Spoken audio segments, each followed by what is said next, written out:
Should you buy it? Hello everyone, and welcome to a segment that I am going to try and see how everyone likes on King of Games Mobile, and I'm going to call it Should You Buy It? Now today I am going to talk about one of the structure decks, specifically the Yugi structure deck. Now a lot of people, especially new players, have been asking me and just general in chat whether or not they should buy the Sorcerer's Alliance structure deck. So there are some pros and cons. The first deck I believe is $199. I went ahead and bought it just so I could review it properly for you. You can't trust the review of someone who doesn't own something. That's why it works so well on Amazon. Okay, so this deck you basically get one Trance the Magic Swordsman. He's just a 2600 beater. You get a man with the Watt.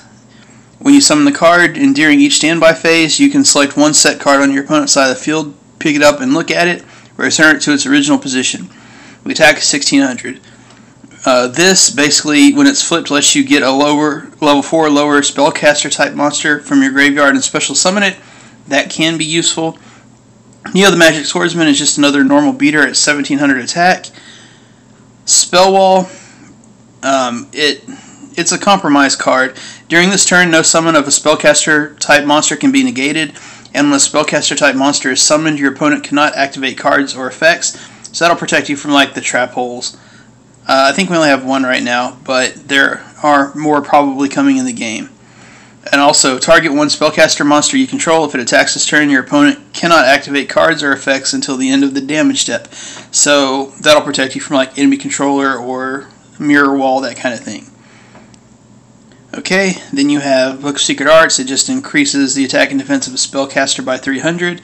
You have Destructive Draw. If either player has no cards in their hand at the start of the draw phase, they can draw one more card in addition to their normal draw.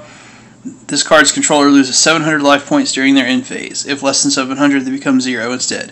When this face-up card is removed from the field, inflict 300 or 3,000 damage to the player who controlled it. So this is really a last-ditch card. It's just as likely or more likely to kill you than it is your opponent. But if you're really low on life points and you don't have any cards, you could just go for broke, as they say. Soul Rope. When a monster you control is destroyed by a card effect and sent to the graveyard, except during the damage step, pay 1,000 life points, special summon one level 4 monster from your deck.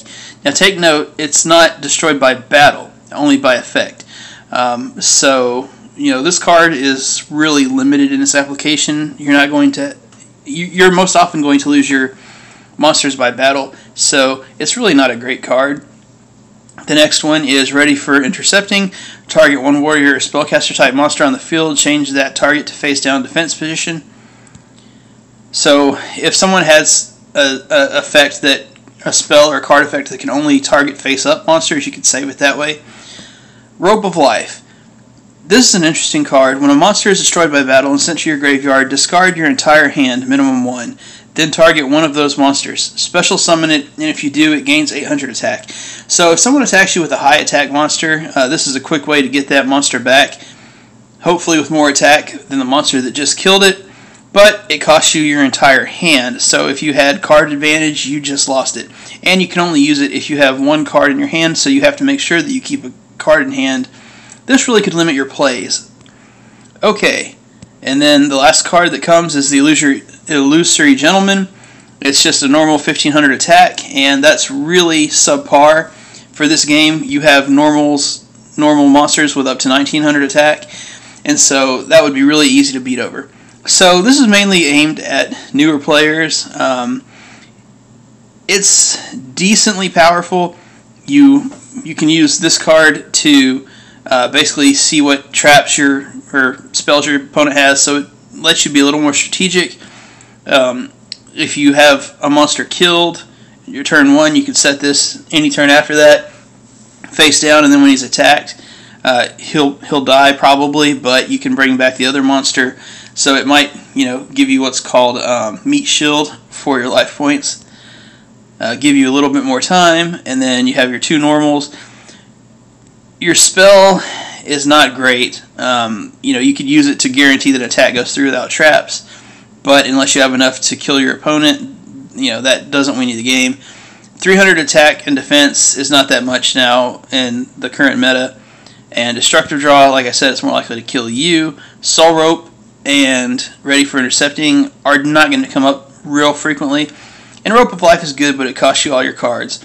So the only card that I would really probably use beyond the first few days that you play this game are Magical Undertaker and Trance the Magic Swordsman, just because he only takes 1 tribute and he's 2600, which is decent.